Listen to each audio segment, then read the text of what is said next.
Imagine you just started your first day at a new job. The pay is terrible, the commute is a muddy bog, and your uniform? Your bare legs. You don't collect the product. You are the product. And here's the thing, that's not even close to the worst job on this list. Today, we're going to rank the most brutal, most bizarre, and most psychologically destroying jobs in all of human history. Every single one of these is completely real, scientifically accurate, and honestly, the further down this list we go, the more your jaw is going to drop. We're starting with pure physical torment, but by the end, we're going to land on a job so horrifying, it literally cost people their souls. Let's get into it. Picture Victorian England. The medical industry is booming. Doctors are obsessed with bloodletting, the idea that draining blood from sick patients would cure them. And the tool of choice, leeches, millions of them, every single year. But someone had to go get them, so they hired poor women, often elderly, to wade bare-legged into freezing, stagnant bogs. No tools, no protection, just legs. They would stand completely still in the dark, murky water and wait, while dozens of blood-sucking parasites slowly crawled up their skin and latched on. And here's the part that makes it so much worse. They couldn't pull them off. Not yet. A leech that gets torn away mid-feed is damaged, worthless. So these women had to stand there, completely still, and let the leeches gorge themselves full of their own blood until they were fat enough to be carefully peeled away. These workers suffered from chronic anemia, constant bacterial infections from swamp water flooding into open wounds, extreme blood loss, shift after shift. They gave everything to that job. Literally, but physical suffering. That's just the beginning, because the next job on this list didn't just take your blood, it took your dignity, your flaws, and your home. Tudor England. The government needs gunpowder, lots of it, and to make gunpowder, you need potassium nitrate, also known as saltpeter. The problem? Before synthetic chemistry existed, the only place saltpeter naturally formed was in soil that had been soaked for years in decayed human urine and animal feces. So the Crown created a job, the saltpeter man. These guys were given a legal authority so extreme it's almost hard to believe. They could walk up to any property in England, your home, a nobleman's estate, a stable, kick the door open, rip up the floorboards, and dig into the dirt underneath. And then they would taste it. If the soil had a sharp, salty bite, jackpot. That was centuries of decayed toilet waste, and it was worth its weight in gold. They'd scoop it all up, haul it away, and boil it in giant vats of blood and ash to refine it into explosive powder. Nobody could stop them. Not peasants, not lords. The Crown's need for gunpowder outranked everyone. Your entire job was wandering the country tasting ancient toilet dirt. And you were considered an essential government employee. That's genuinely impressive in the worst possible way. But here's where the list takes a sharp turn. Because the next job didn't just attack your body or your property, it attacked your logic every single day. Ancient Egypt. You are one of the most skilled, most specialized medical workers in the entire empire. Your knowledge of human anatomy is centuries ahead of your time. And every morning you show up to work knowing that the moment you do your job correctly, your co-workers are going to throw rocks at you. This is the parasiters, the slitter.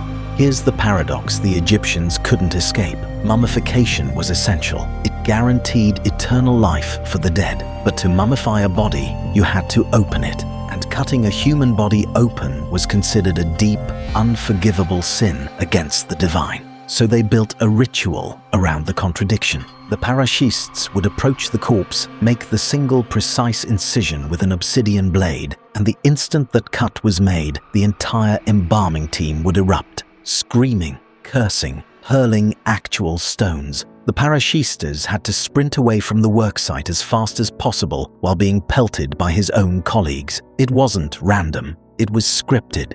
He was the ritual scapegoat, absorbing the spiritual crime of harming the body so that the rest of the team could continue their sacred work untainted. You were a trained surgeon, a specialist, and your daily performance review involved running for your life. That's psychological damage on a whole new level. But if you think that's bad, the next job didn't just get you exiled from the worksite, it got you exiled from the entire city, and it even made it into divorce law. The Roman and Phoenician empires. Purple dye, Tyrian purple, was the most expensive color in the ancient world, more valuable than gold by weight. Emperors wore it, kings coveted it, and making it required one of the most revolting industrial processes ever devised. You'd harvest thousands of predatory sea snails, crush them, dump them into massive vats of stale, weeks-old urine, then leave them to rot in the open sun for days. The chemical reaction worked perfectly. The color it produced was genuinely stunning. The smell, however, was described by ancient writers as apocalyptic, like death itself had taken a job in manufacturing. The dye soaked into the skin of the workers so completely that no amount of scrubbing removed it. They carried the stench permanently. So the city did what any reasonable civilization would do. It banished them to the outer edges of town, downwind of everyone else, where the smell couldn't reach normal people. And here's the detail that absolutely seals it. The ancient Talmud, a foundational legal text, included a specific provision. If a husband decided to become a dye maker after getting married, the smell was legally considered so unbearable that his wife was automatically granted a divorce. No argument needed, no negotiation. The stench alone was grounds for dissolving a marriage. Your job literally rewrote family law. If you've made it this far, drop a comment below with which job you think is the worst so far. And stick around, because what's coming next makes all of these look like dream careers.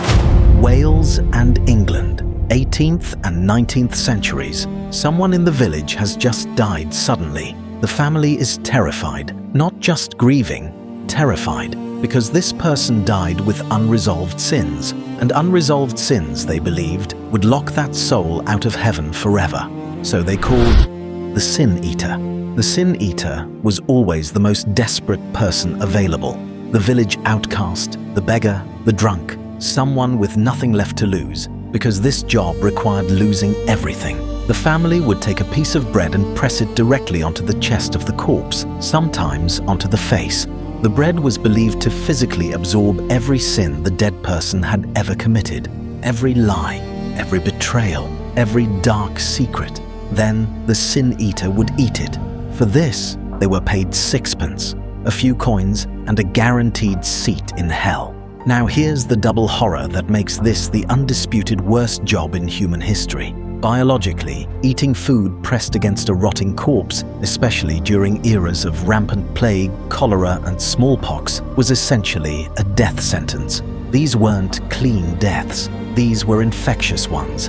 Every meal was a game of biological Russian roulette. But the psychological destruction was even worse. The moment a sin eater accepted payment, the community didn't just avoid them, they feared them. They believed this person was now a walking container of dark spiritual energy, carrying the compounded sins of every soul they'd ever eaten for. Dozens, sometimes hundreds of dead people's worst moments, all living inside one human being. The very families who hired them refused to look them in the eye afterward. They lived in total exile. No community, no church, no salvation. Feared by the living, damned in the afterlife. They sold their health, their social life, and their eternal soul for a stale dinner roll. So let's recap what we just walked through. Victorian women standing in freezing bogs, bleeding into the water for a few pennies. Tudor government agents legally tasting centuries of toilet dirt. Egyptian surgeons sprinting away from their own colleagues under a shower of rocks. Roman dye makers so pungent they broke marriage law. And one solitary, shunned figure eating the sins of the dead and carrying them alone until they died. Every single one of these jobs was real, documented, historically verified. And here's what's wild. Every single person who took these jobs did it because they had no other choice. That's not just history. That's humanity at its most raw.